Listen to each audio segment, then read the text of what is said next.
Vamos a iniciar. El día de hoy vamos a realizar un estudio general, un estudio muy importante y darle a conocer a todos nuestros espectadores un tema de vital importancia. ¿Por qué lo nombro de vital importancia? Porque tiene que ver con la vitalidad, con la vida. Hoy vamos a hablar sobre el testamento vital y las decisiones que nosotros podríamos o podemos tener frente a diversas situaciones que se nos presenten a futuro respecto a nuestra salud, respecto a los acontecimientos que pueden pasar en ese rango. Anteriormente, nosotros habíamos hablado sobre unos temas en específico, temas laborales, civiles, compromisos, obligaciones, responsabilidad con el Estado, responsabilidad médica, todo ese tema. Pero hoy nos vamos a enfocar más es a la voluntariedad de la persona, de la decisión de la persona, en donde ella, en pleno de su capacidad, pueda decidir sobre su futuro cuando llegue el tema de la salud o cuando se pueda agravar. Para esto nos acompaña el día de hoy una de las personas que sabe mucho del tema, es director legal de una de las firmas que componen esta gran alianza del sector legal, se llama Welfare Legal, quien está acá presente como nuestro invitado, el doctor Ricardo Castaño, abogado, especialista en Derecho Médico con magíster en Derecho Administrativo. Entonces le doy una bienvenida muy cordial. Gracias, doctor, por participar y por ser parte de esta alianza de 5 firmas de abogados en Bogotá y en Barranquilla. Entre esas las voy a anunciar rápidamente: Standard Advice Company SAS, Inlegem Consultores, está Valega Abogados, Becola Abogados y hoy quien va a participar, Welfare Legal. Doctor Castillo, es usted muy amable, gracias por participar. Buenas noches. Muchas gracias, doctor Castro, por la invitación. Muchas gracias a todos los espectadores. Gracias, doctor. Vamos a empezar este tema sobre el tema del testamento vital, pero para entrar ya a la raíz del asunto, yo quisiera saber cuál es la importancia de hablar hoy en día, en época de pandemia, sobre la vida y la muerte. Ha cambiado esa percepción. Sabemos que el año pasado teníamos otra percepción de vida y muerte, pero hoy, con lo que está pasando en el mundo y más que todo en Colombia, díganos cuál es la importancia de hablar hoy en día sobre la vida y la muerte. Bueno, doctor Castro, indudablemente pues la noticia de la pandemia nos colocó a todos en la perspectiva de morir. Suena un poco fuerte, un poco duro, pero yo creo que antes de la pandemia nadie pensaba en la muerte como algo tan próximo, algo que nos puede en cualquier momento ocurrir, alguno de nosotros o algún familiar. Entonces en este momento realmente estamos experimentando miedo e incertidumbre frente a la posibilidad de adquirir el virus. Y en consecuencia nosotros pensamos, si adquirimos el virus podemos morir. ¿Sí?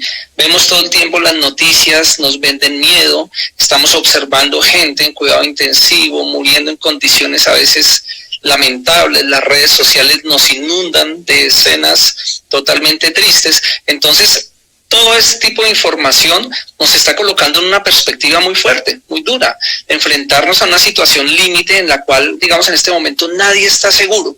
Nadie está seguro, ¿por qué? Porque el virus no discrimina a nadie. Digamos que el tropismo del virus es igual para negros, para blancos, no hay una distinción de raza, es igual para indígenas, para ricos, para pobres, para ateos, para la gente que crea cualquier creencia religiosa, es igual para un capitalista, para un comunista, para un socialista, etcétera. Es decir, que el virus no diferencia. Entonces, esto a todos nos tiene en una situación de tensión, por decirlo de alguna manera, en una situación tensa en la cual nadie está seguro y todos tenemos en este momento esa percepción de que podemos morir. Y si no podemos, y en última, si no nos importa tanto, entre comillas, el hecho de morir, sí nos importa de pronto nuestro familiar, nuestras personas cercanas. Entonces, en esa órbita, en ese ámbito, en esa situación, pues cobra bastante importancia lo que se ha denominado testamento vital. Es decir, tener la posibilidad de adelantarme a ese momento final de la vida para hacer unas declaraciones en ese testamento que tienen relación con ese proceso de morir o con lo que va a ocurrir al final de mi vida, con la muerte. Esta resolución o esta normativa que contempla o que ha regulado la posibilidad de establecer unas voluntades en un documento está reglamentada en la resolución 2665 del 2018. Es una resolución del Ministerio de Salud y Protección Social que lo que hizo fue venir a reglamentar la ley 1733, que es una ley de cuidados paliativos. Okay. Esa ley 1733 de 2014 es una ley muy importante y que hace unos años fue muy sonada porque es la ley que se denominó Ley Consuelo Davis Saavedra. Y pues para hacer un poquito de historia, la señora Consuelo Davis Saavedra fue una persona que estuvo 14 años en cuidado en estado de coma, en cuidados paliativos, estuvo postrada en una cama. Ella era la esposa de un importante magistrado que fue presidente de la Corte Suprema de Justicia, quien entonces ayudó a impulsar la promulgación de esta norma para que en esos momentos en los cuales una persona está sufriendo un estado en el cual está afrontando una situación irreversible, crónica, irreversible, que es irrecuperable, pues que hayan unos cuidados especiales, y esa misma norma contempla la posibilidad de que se aplique la eutanasia en este tipo de casos. Básicamente, digamos que ese es un pequeño recuento normativo de dónde viene este tema de las voluntades anticipadas. Ok, le damos una bienvenida a las personas que se están incorporando a este en vivo. Muchas gracias por su participación. Les ruego, por favor, si tienen alguna pregunta a la medida que vayamos siguiendo con nuestro tema, si tienen alguna pregunta, entonces en comentarios, con mucho gusto, y acá en vivo se las respondemos. Doctor, ya nos habló de una parte general sobre qué es el documento de voluntad anticipada. ¿Hay algo en específico, algo en detalle que podamos saber sobre ese documento tan importante al momento de que llegue alguna situación en temas de salud? Sí, pues básicamente, retomemos un poco. Desde el año 1997 un desarrollo jurisprudencial y normativo que ha permitido llegar a lo que hoy en día se conoce como documento de voluntades anticipadas. Partiendo desde la sentencia del 1997, la sentencia C-239, que reconoció el derecho a morir dignamente como un derecho fundamental, un derecho autónomo, separado del derecho a la vida. Entonces, allí se despenalizó la eutanasia como tal, allí nació la eutanasia desde el año 1997. Posteriormente vinieron unos desarrollos normativos, vino una resolución del Ministerio de Salud, etcétera, que ya vino a reglamentar el tema de la eutanasia, y el primer caso de un paciente de eutanasia fue el del papá del reconocido caricaturista Matador, que en el año 2015 se le aplicó la eutanasia. Hoy en día a nivel mundial la eutanasia se aplica en 5 países, únicamente en 5 países del mundo es legal la eutanasia. Ellos son Holanda, Bélgica, Luxemburgo, Canadá y Colombia. Y en algunos estados de los Estados Unidos y de Australia se permite la eutanasia. A diferencia de la eutanasia, existe también lo que se denomina el suicidio asistido, que es el que se practica en en Estados Unidos y en Australia, y actualmente en algunos países como España y Nueva Zelanda se están haciendo adelantos normativos en aras de conseguir la aprobación de normas tendientes a legalizar la posibilidad de aplicar la eutanasia en pacientes que están sufriendo por enfermedades irreversibles, crónicas e irrecuperables. Listo, perfecto. Doctor Castro, no sé, quiero hacer una especificación al respecto y es lo siguiente, digamos para concretarle un poco, porque lo que le he hecho es una narrativa un poco de antecedentes que nos han llevado al declamento de voluntad anticipada. Entonces, ese documento de voluntades anticipadas, llamado testamento vital también, lo que hace es es un acto jurídico donde yo hago una declaración unilateral de lo que yo deseo que se haga en el momento en el que yo esté afrontando una situación del final de mi vida. Entonces, estoy sufriendo una enfermedad crónica, irreversible, irrecuperable, y para ese momento en el cual tal vez yo no pueda tomar decisiones, pues las decisiones me anticipo a ese momento y las decisiones las consigno en un documento para que ese documento sea respetado y sea aplicado por los prestadores de salud y se observe con absoluta rigurosidad, es decir, se cumpla mi voluntad, porque este documento, como le insisto, es en ejercicio de mi plena autonomía, en ejercicio al derecho de tener una vida digna, a no sufrir tratos crueles o inhumanos, y también en ejercicio del derecho fundamental al libre desarrollo de mi personalidad. ¿Quién, ya nos habló del documento, pero quién lo puede suscribir? Aunque es un documento de forma unilateral, es un acto jurídico, pero ¿quién lo puede suscribir? ¿Lo puede suscribir cualquier persona? ¿Qué requisitos debe tener? Cuéntenos, doctor. En principio, cualquier persona que sea capaz, en uso pleno de sus facultades mentales, puede suscribir un documento de voluntades anticipadas, un testamento vital. Sin embargo, existen ciertas excepciones. Por ejemplo, los menores los menores de 14 años definitivamente no pueden expresar un testamento vital, no pueden expresar su declaración de voluntad anticipada. Entre 14 y 18 años, un menor de edad entre 14 y 18 años puede suscribir un documento de voluntades anticipadas, obviamente siempre consultándoles y explicándoles asertivamente las consecuencias también de tomar una decisión en ese documento. Entonces, en principio general, toda persona capaz puede suscribir un documento de voluntades anticipadas a partir de los 14 años. Ah, ok, que esa sería la pregunta de cuándo, en qué momento suscribirlo, o ese es a partir de los 14 años. Bueno, bueno, listo. A partir de los 14 puedo tener un documento de voluntades anticipadas, un testamento vital. Pero ¿en qué momento dentro de digamos desde los 14 años, en qué momento de mi vida lo puedo hacer?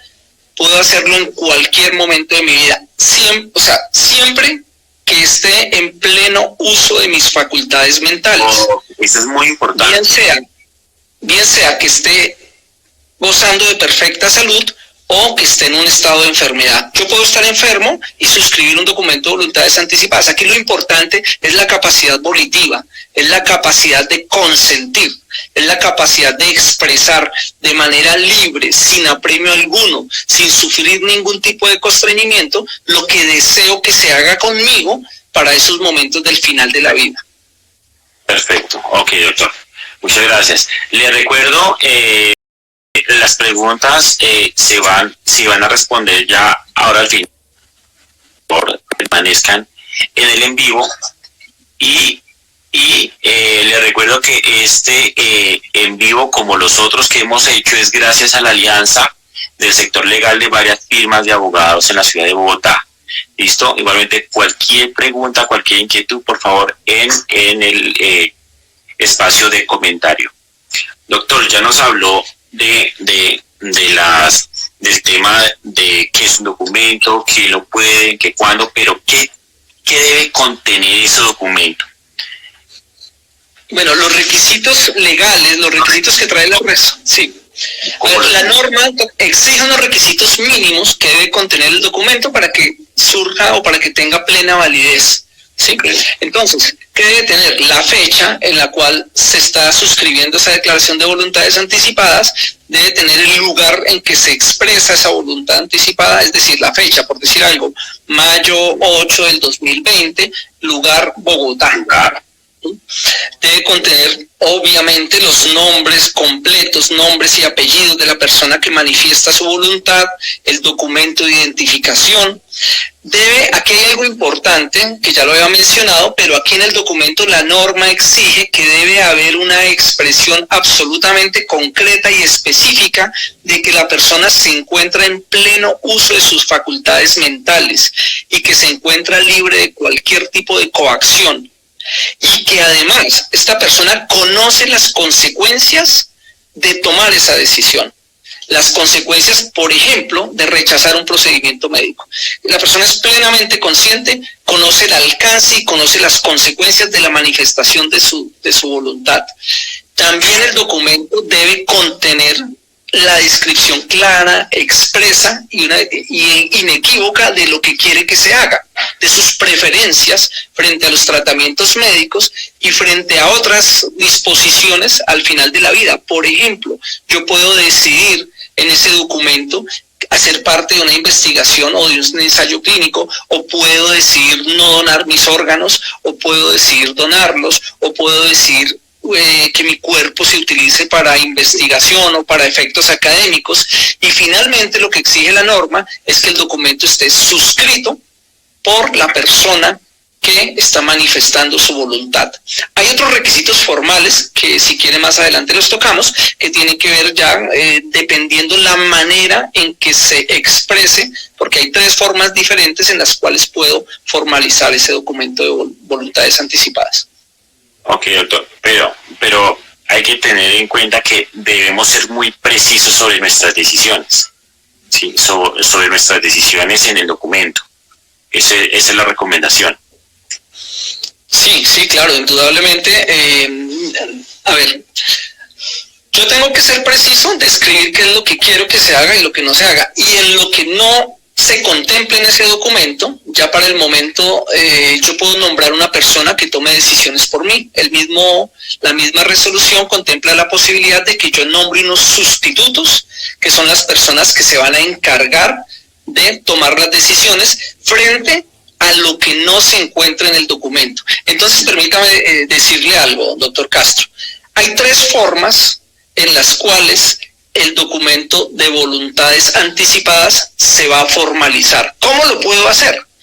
Hay 3 maneras. 1, directamente frente al médico, frente a mi médico tratante. Yo le manifiesto de manera directa, clara, expresa a mi médico tratante lo que quiero que se haga. Por ejemplo, no quiero que me practiquen, si yo me encuentro en un estado de coma o si entro en paro cardiorrespiratorio, no quiero que se me haga resucitación cardiopulmonar, por ejemplo. No quiero que se me intervenga, rechazo cualquier tratamiento de quimioterapia. Ojo, siempre teniendo en cuenta que estas decisiones se toman en el caso de que yo me encuentre sufriendo una enfermedad que sea crónica, irreversible e irrecuperable, es decir, un estado de enfermedad terminal. No quiere decir que me dio, qué sé yo, una hepatitis A y entonces yo ya no quiero nada de la vida, entonces déjenme morir. No, esto solamente aplica para el momento en que las personas tienen enfermedades graves, incurables, irrecuperables. Entonces, retomemos. Una de las 3 formas de formalizar mi declaración de voluntades anticipadas es frente a mi médico tratante. Entonces, le expreso a él verbalmente, se lo expreso, él lo hace en un documento y él como médico deberá firmarlo con su respectiva cédula de ciudadanía y su registro médico. Perfecto. Entonces lo puedo hacer frente a mi médico tratante. Otra opción que tengo para hacerlo, la segunda opción es hacerlo frente a 2 testigos. Entonces frente a estas 2 personas les manifiesto todas mis voluntades. Y lo puedo hacer escrito o puede ser por algún tipo de medio electromagnético, puede ser un video, por ejemplo, puede ser una grabación magnetofónica, puede ser a través de un celular. Yo puedo en un celular hacer una manifestación, pero lo que exige la norma es que si yo hago esa declaración de esa manera, los testigos deben aparecer también en el video o en la grabación y también obviamente se debe dejar constancia de que yo estoy actuando con plena capacidad mental y libre de todo apremio o de constreñimiento por parte de cualquier tercero. Y la tercera forma de formalizar el documento de voluntades anticipadas es yendo ante un notario. Entonces llevo el documento escrito y lo elevo a escritura pública. Entonces hago una escritura pública de ese documento y el notario lo que hace es dar fe del acto que estoy firmando. de esa declaración unilateral de voluntad que estoy firmando. Entonces, 3 maneras, recordemos, lo puedo hacer ante el médico, lo puedo hacer ante 2 testigos o lo puedo hacer ante notario público. Sin embargo, quiero hacer una claridad también. El hecho de que la norma contemple que existe la posibilidad de hacerlo mediante escritura pública no significa que la declaración que yo hago frente a testigos o que hago frente a un médico tenga que después llevarlo a la notaría. Tenga que llevarlo a la notaría y tenga que llevarlo a la escritura pública. No. O sea, la declaración que hago frente al médico no tengo que llevarla a la notaría. La declaración que hago frente a los 2 testigos no tengo que llevarla a la notaría. Yo lo único que si quiero, para estar más tranquilo, lo hago directamente ante un notario público y él da fe. Él es el testigo, es un funcionario que cumple funciones públicas y va a dar fe de mi declaración, que mi declaración es libre de apremio, que es lo que yo deseé en ese momento de mi vida. Entonces, esas son las 3 maneras. Esas 3 maneras nos dan a entender que son totalmente válidas, independientemente la que tomemos. Si tomamos la primera, que es la voluntad verbal ante el médico, la segunda con testigos, con los diferentes medios, y la tercera por notaría. Y eso no significa que, según entiendo, que la notaría sea la más formal. No, todas tienen la misma validez. Todas son absolutamente válidas. Y más ahorita en pandemia, pues que la notaría tiene poco acceso al público, entonces con cualquiera se puede hacer porque es un tema muy importante para nuestras decisiones. Muchas gracias. Doctor Castro, quiero hacer una distinción importante. No, claro. Es que en los testamentos vitales, en las declaraciones de voluntad anticipada, hay que hacer una distinción y es, una cosa son los testigos y otra cosa son los sustitutos. Como yo puedo llegar a enfrentarme a una situación en la cual no puedo tener la capacidad de comunicarme o de no estar consciente o de perder mi capacidad volitiva, pues yo puedo nombrar unos sustitutos. Estos sustitutos, un sustituto en principio, un sustituto y un suplente, por decirlo de alguna forma. Nombro un sustituto que es una persona de absoluta confianza mía para que tome las decisiones por mí, para que haga cumplir el documento de voluntades anticipadas. En ausencia de ese sustituto, hay otro sustituto que va a cumplir el mismo papel de ese sustituto principal.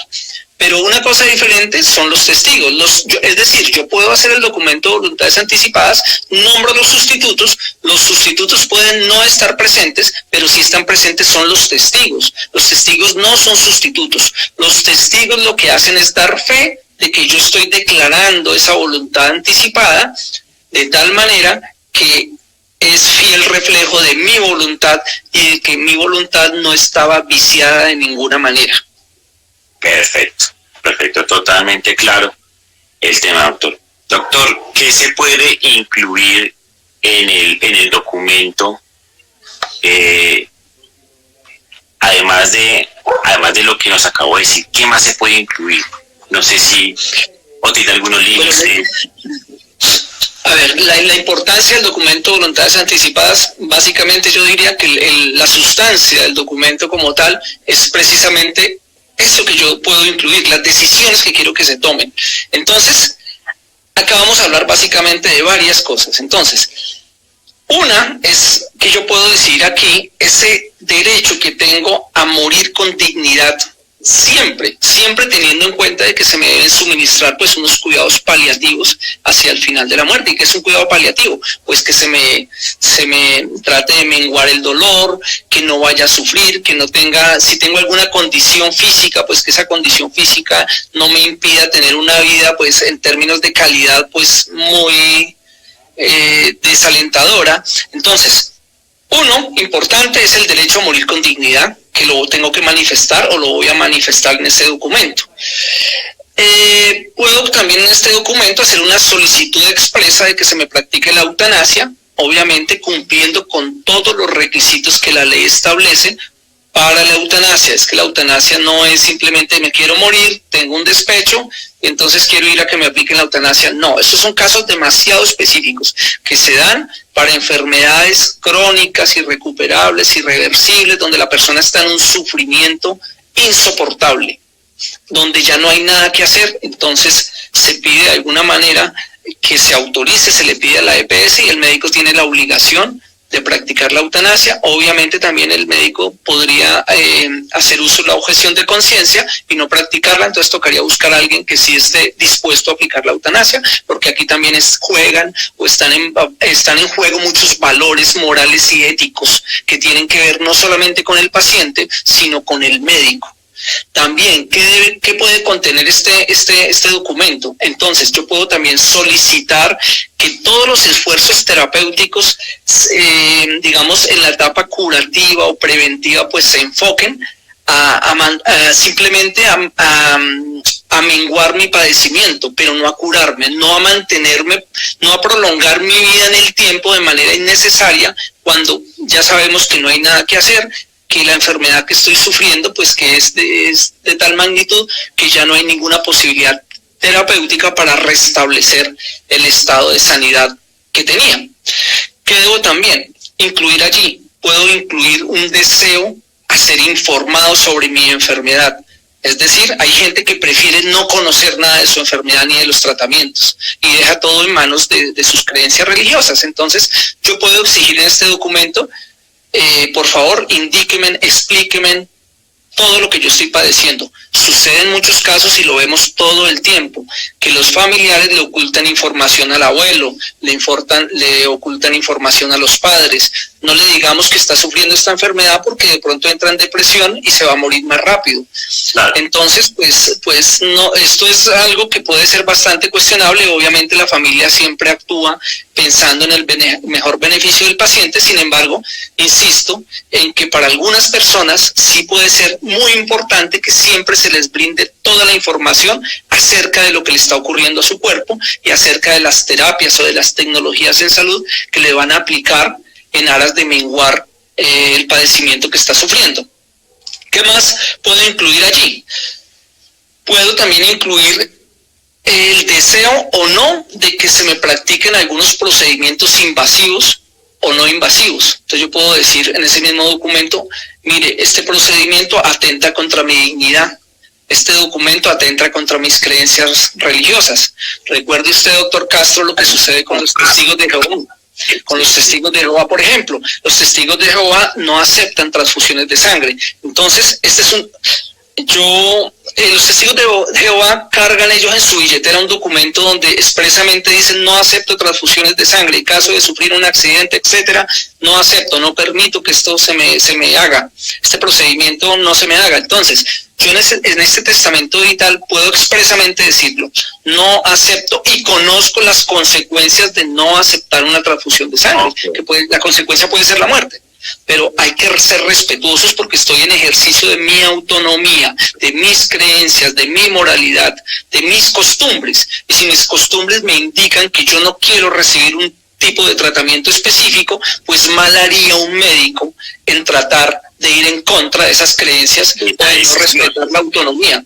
Perfecto.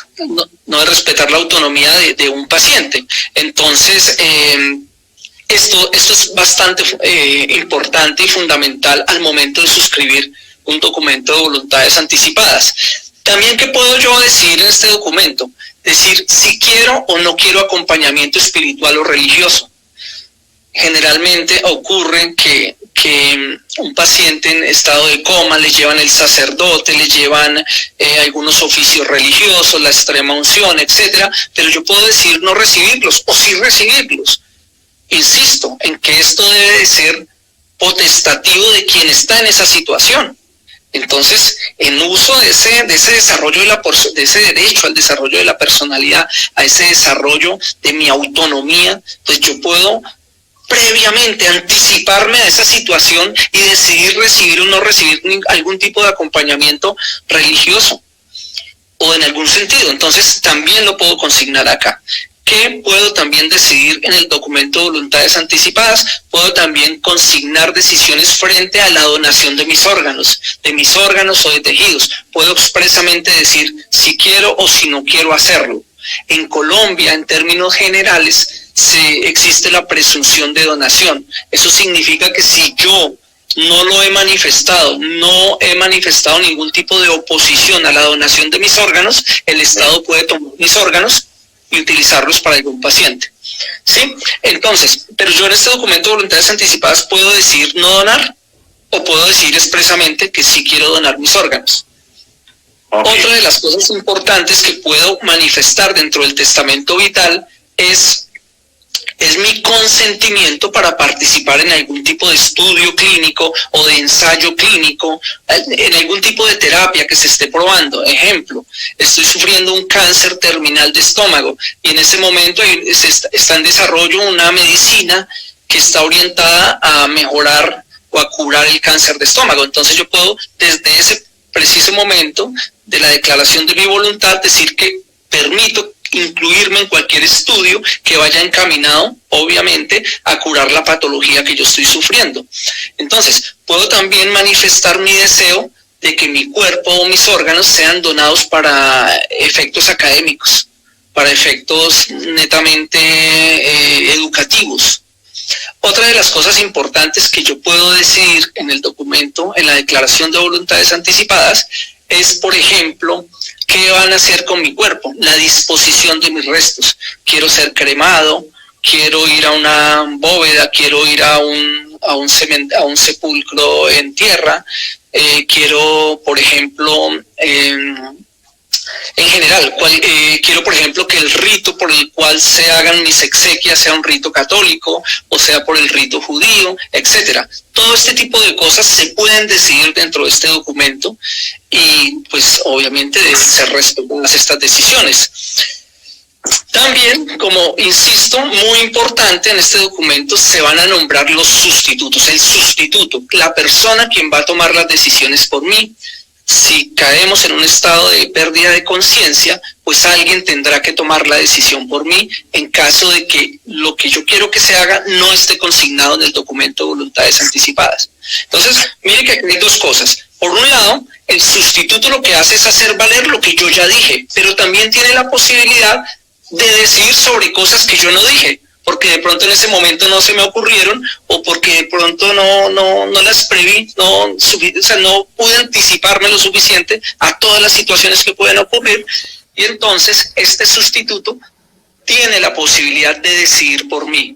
Entonces, en ese orden de ideas, el sustituto, pues en principio tiene que ser una persona de mi entera confianza, una persona en la cual creo yo se identifica con ciertas creencias, principios, orientaciones, y para que respete las voluntades que allí estoy expresando. Listo, doctor. Ya con todo el contenido que nos ha hecho, que es muy importante, ¿cómo hacemos para que esas decisiones se cumplan? Eso es muy importante, porque si yo tengo los testigos, doy mi voluntad con testigos en videos, pongamos, yo nombro los sustitutos, ¿cómo se hace cumplir esas decisiones?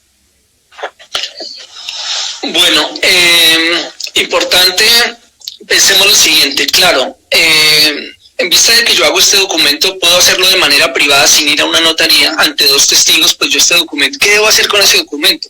Pues si yo lo pongo simplemente en el archivo de mi escritorio, pues posiblemente se pierde y con el tiempo nadie recuerde que yo suscribí un documento de voluntades anticipadas. Aquí la importancia entonces de que ese documento de voluntades anticipadas se anexe a la historia clínica de cada paciente. Las historias clínicas, la custodia de las historias clínicas en Colombia, pues están bajo la guarda de las instituciones prestadoras de servicios de salud. Entonces, simplemente lo que debo hacer es anexarlo a la historia clínica. Y el médico tratante tiene la obligación siempre de consultar si el paciente ha suscrito un documento de voluntades anticipadas. Entonces, por un lado, ¿cómo hago para manifestar que existe el documento de voluntades anticipadas? Por un lado tenemos al sustituto, o cualquier persona o cualquier familiar, pues tiene la posibilidad de manifestar al equipo médico, a la institución que está manejando, al servicio de salud que está tratando mi patología, sobre la existencia de una declaración de voluntades anticipadas que había suscrito con anterioridad, ¿sí? Okay. Para que ese documento sea tenido en cuenta por parte de los profesionales de la salud en todo el proceso de prestación del servicio médico. Eso por un lado, ¿cierto? Por otro lado, ya dije, la incorporación a la historia clínica, y en tercer lugar, pues siempre el médico tratante tiene la obligación de consultar a la familia o al mismo paciente, si es posible preguntarle al paciente si tiene documento de voluntades anticipadas suscrito este paciente. Listo, perfecto, doctor, muchas gracias. Vamos a empezar a responder las preguntas de nuestros espectadores. Vamos en el orden de llegada. Vamos a enviar acá. Vamos a verificar. Vamos a verificar acá, un momento. Bueno, tengo acá una. Vamos.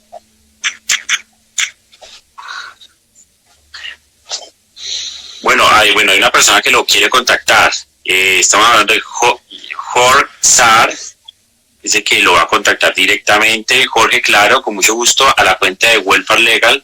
En la biografía están los datos. Igualmente, ahora lo vamos a anunciar. Muchas gracias. Acá dice Jorge, ¿qué ocurre si uno deja una voluntad anticipada y los suplentes o familiares no la hacen cumplir? Bueno, pues en principio le comentaba que se entiende que lo que yo quiero es que mi voluntad se cumpla. Entonces yo nombro sustitutos o personas que en ese mismo orden de ideas van a respetar mi voluntad. Pues sin lugar a dudas, aquí estaríamos incurriendo. A ver, cuando yo nombro una persona sustituta para que tome decisiones por mí, esta persona está también adquiriendo una obligación, y la obligación de esa persona es tratar de, por un lado, de visibilizar la existencia del documento, y por otro lado, tomar decisiones en caso de que tenga que hacerlo. Si esa persona no llega a cumplir con lo que dice el documento o no lo da a conocer, pues simplemente estaría incurriendo en una responsabilidad de tipo extracontractual. Pues ahí tendríamos que ya analizarlo desde el punto de vista de la responsabilidad para ver qué daños se le pueden endilgar. Indudablemente, en Estados Unidos hay un caso bastante interesante de una señora que tenía sus hijos en Europa, ella en Estados Unidos. Ella cayó en estado de coma, ella tenía documento de voluntades anticipadas, estuvo como 2 años en estado de coma, los médicos nunca consultaron si tenía documento de voluntades anticipadas, y por ese pequeño error, los hijos de la señora demandaron a la entidad, al hospital, y les pagaron una indemnización millonaria. ¿Por qué razón? Porque la señora estaba se sometió durante 2 años a un sufrimiento que ella no quería soportar. Entonces la clave de esto es, yo no quiero estar en estado de coma, yo no quiero que me realicen algún tipo de procedimiento médico. Entonces para eso firmo ese documento.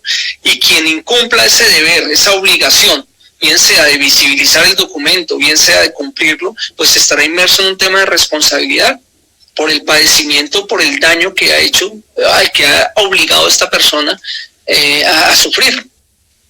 Listo, perfecto. Vamos a la siguiente pregunta de Lugubapi. Dice, doctor Castaño, desde el punto de vista bioético, ¿qué aspectos debe tenerse en cuenta en el testamento vital? Sí, es una pregunta bastante interesante. Primero porque aquí entra en juego principios bioéticos como la autonomía, como la maleficencia, como la no maleficencia, como la beneficencia. Por un lado, por ejemplo, puede pensarse, en principio el médico está obligado, dentro de lo que conocemos como lex artis ad hoc, a colocar todo su conocimiento, toda su experticia, toda la evidencia científica disponible para tratar de curar y salvar a un paciente. Pero por otro lado puede haber un paciente que no está dispuesto a recibir esos tratamientos.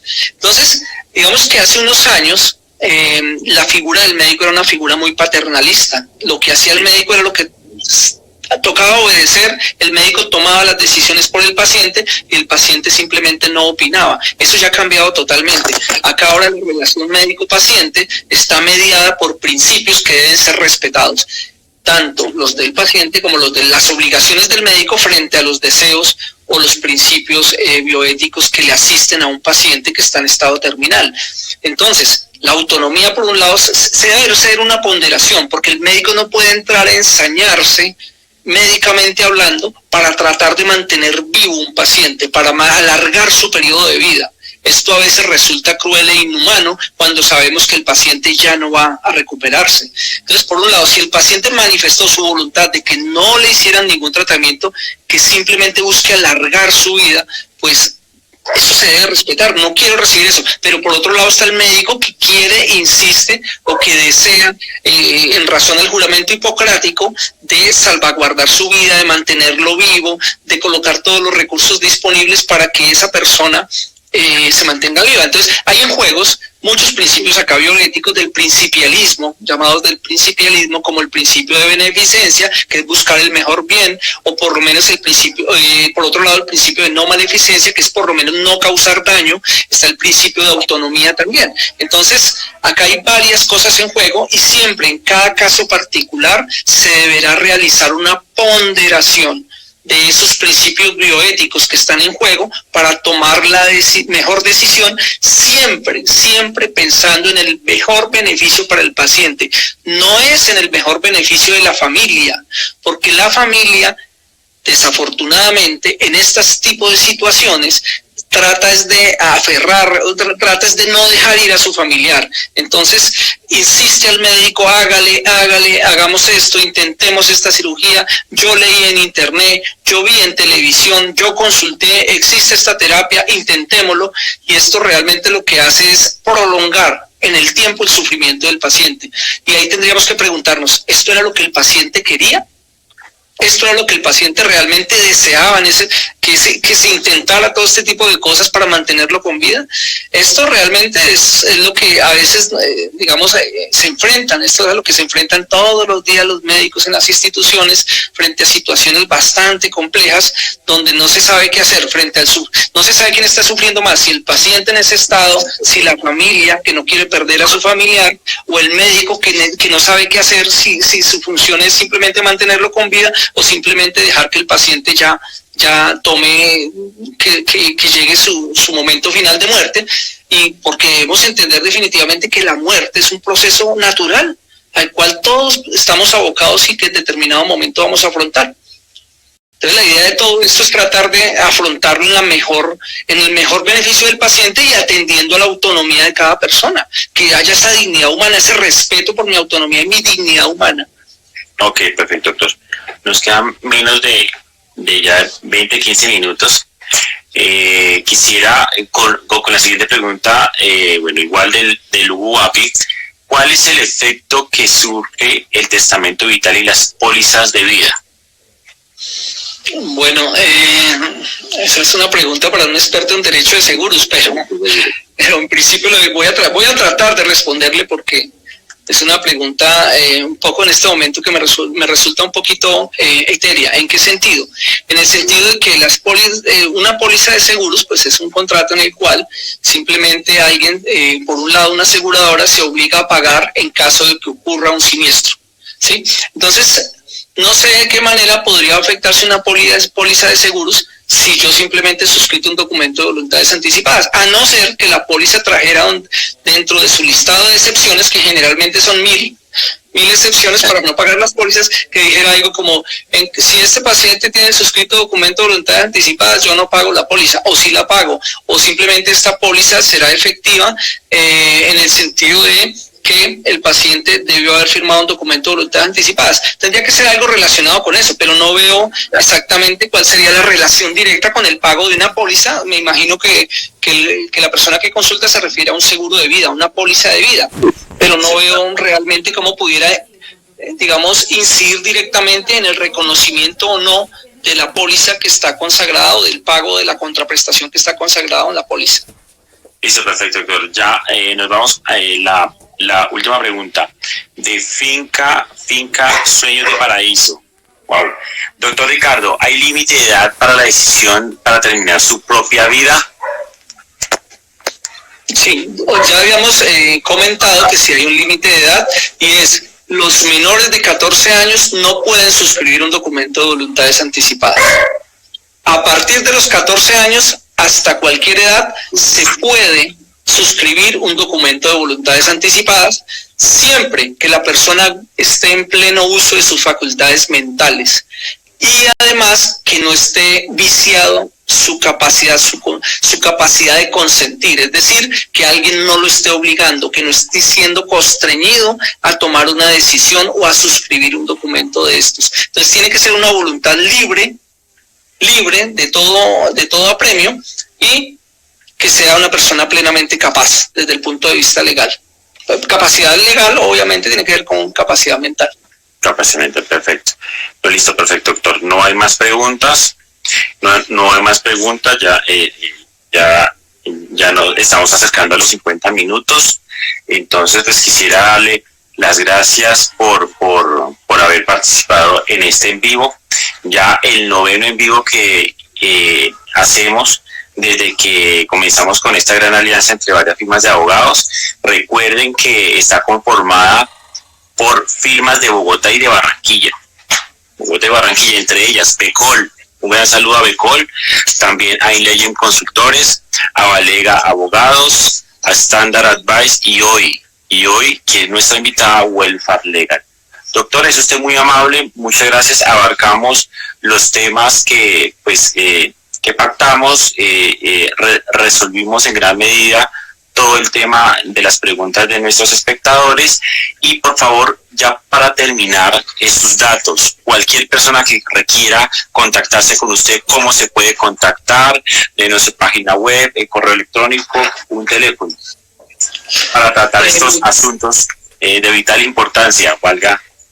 Doctor Castro, una reflexión final, y es una invitación que quiero hacer a todas las personas que escucharon este en vivo, es que de pronto realicemos algún tipo de socialización o labor que tenga relación con la difusión de los testamentos vitales, porque es un tema que casi no se conoce, que no hay difusión, y me parece de vital importancia, me parece un tema fundamental que todas las personas tomen conciencia o que conozcan que existe la posibilidad de expresar esas voluntades, y que no esperemos a los momentos finales de nuestra vida, cuando ya no podemos tomar estas decisiones, para que nos anticipemos y podamos tener un buen morir, para que de esta misma manera pues nuestras familias no estén sometidas a sufrimientos o a este tipo de apegos que generalmente ocurren en momentos tan difíciles como es despedir un ser querido.